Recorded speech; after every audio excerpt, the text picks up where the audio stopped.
महेश, शंकर, रुद्र, आदियोगी, शिवा। इन शब्दों का मतलब क्या है? दुनिया का पहला योगी जिन्होंने कैलाश में बैठे बैठे योगा का इस्तेमाल करके स्पिरिचुअल ग्रोथ प्राप्त करे, स्पिरिचुअल एवोल्यूशन प्राप्त करी। आदियोगी भी इंसान थे जिन्होंने शिवा को जाना, शिवा के साथ मिल गए। भारतवर्ष ने कई सारे ऐसे महान आत्माओं को जन्म दिया है जिन्हें शिवा प्राप्त हुए योग की वजह से। तो आज मैं बात करने जा रहा हूं देवों के देव महादेव बाबा महाकाल के बारे में और कई ऐसे मंदिरों के बारे में जिनके बारे में आप सुनकर यकीन नहीं कर पाएंगे और आपकी रूह बहू कांप जाएगी। जो लोग मुक्ति की चाह रखते हैं उनके लिए ये आयाम, जिसे हम महाकाल कहते हैं, सबसे ज्यादा महत्वपूर्ण हो जाता है। महाकाल मंदिर ये आपको अस्तित्व की जड़ों से हिला देगा। शिव एक ऐसे देवता हैं जिन्हें नाम नहीं देना चाहिए, क्योंकि उन्हें नाम देना उन्हें सीमित और छोटा करने जैसा है। साथ ही साथ उनके कई सारे ऐसे नामों का संग्रह भी इस अवर्णनीय रहस्य को प्रकट करता है कि वो कौन है, या इस अवर्णनीय रहस्य को कि यह सृष्टि क्या है। उनके तमाम रूपों में काल भैरव या महाकाल एक महत्वपूर्ण और साथ ही साथ उग्र रूप है। महाकाल के रूप में वो समय के स्वामी हैं, काल भैरव के रूप में वे समय के विनाशक हैं। काल का अर्थ है समय। समय का आपको जो अनुभव है वो बस अस्तित्व का चक्र में घूमना है। पृथ्वी एक बार घूमती है, वह एक दिन होता है। चंद्रमा पृथ्वी का चक्कर लगाता है, उसे एक महीना कहते हैं। पृथ्वी सूर्य का चक्कर लगाती है, वो एक साल हो जाता है। अब आप यहाँ बैठे हैं क्योंकि आपके पास एक शरीर है। इस्तेमाल वो समय का हिसाब रख रहा है। जब आप जीवन की चक्रीय गति को या चक्रीय गति से मुक्त हो जाते हैं तो हम कहते हैं आपने मुक्ति पा ली है या मोक्ष पा लिया है। तो जो लोग मुक्ति की चाह रखते हैं, जो लोग मोक्ष प्राप्त करना चाहते हैं, उनके लिए ये आयाम, जिसे हम महाकाल कहते हैं, सबसे ज्यादा महत्वपूर्ण हो जाता है।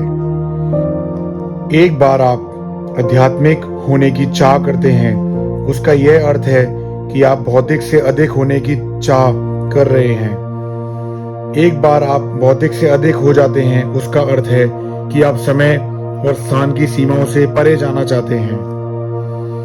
महाकाल मंदिर में जिस लिंग की प्राण प्रतिष्ठा की गई है उसकी प्रकृति बेहद असाधारण है। ये आपको अस्तित्व की जड़ों से हिला देगा। ये प्राण प्रतिष्ठा वाकई अद्भुत है। इसका एकमात्र मकसद है कि यह आपको किसी तरह विलीन कर दे। इस मंदिर में पूरी तैयारी के साथ ही जाना चाहिए, क्योंकि यह बहुत ही ज्यादा शक्तिशाली मंदिर है और कमजोर दिल वालों के लिए बिल्कुल भी नहीं है। यह आपको अंदर से हिला देता है। हर दिन महाकाल को जो भेंट अर्पित की जाती है वो शमशान से लाई गई ताजा राख है, क्योंकि उन्हें यही पसंद है और वो जैसे हैं उन्हें वैसा बनाए रखती है। दुनिया में हर तरह के देवी देवता उनकी पूजा करते हैं, राक्षस उनकी पूजा करते हैं, दानव भूत प्रेत आत्मा उनकी पूजा करते हैं।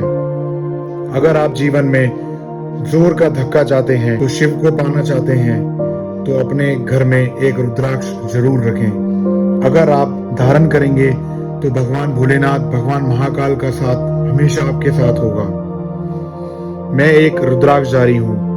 अपने शहर में महादेव भक्त के नाम से जाना जाता हूँ। मैंने भगवान महाकाल की कई ऐसी यात्रा की हैं जिन्हें करने से पहले इंसान 100 बार सोचते हैं, जैसे महाकालेश्वर, ओमकालेश्वर, केदारनाथ, तुंगनाथ, चंद्रशिला,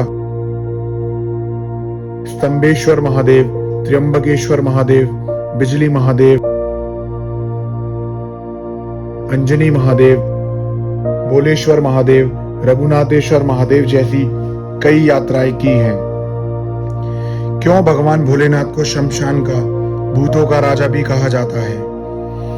यूं तो महादेव के भक्त उनकी पूजा आराधना करने कहां कहां से आते हैं और कहां कहां जाते हैं, लेकिन महाकाल के सभी भक्तों में से एक भक्त ऐसे भी हैं जो कड़ी तपस्या और आराधना से शिव की साधना करते हैं।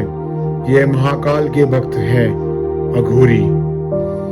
अघोरी बाबा साक्षात शिव का रूप माने जाते हैं।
तो शिव वो है जो कोई नहीं है, और जो कोई नहीं है वो ही शिव है। इस ब्रह्मांड में सिर्फ एक भोलेनाथ हैं जिन्हें दो रूपों में माना जाता है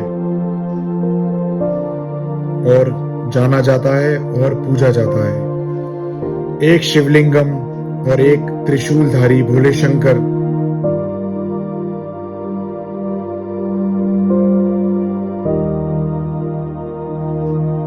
तो जो शिवलिंग है, अगर प्रैक्टिकली हम लोग देखें गणित के हिसाब से, that is the best form of saving energy और holding energy, so that Shivling is actually energy. तो अगर आप शिवजी के शिवलिंग की पूजा करते हैं, so you will get those energies. मैंने खुद ने ये देखा है, जैसे मैं रोज मंदिर जाता हूँ या सोमवार को मंदिर जाता हूँ और अभिषेक करता हूँ उनका, and I am actually get energised. और वो जो स्वरूप है जिनको हम त्रिशूलधारी के रूप में मानते हैं, त्रिशूलधारी कहते हैं, उनकी तो अलग ही बात है, क्योंकि he is the only person who can destroy the whole world, but he doesn't do it till the time comes।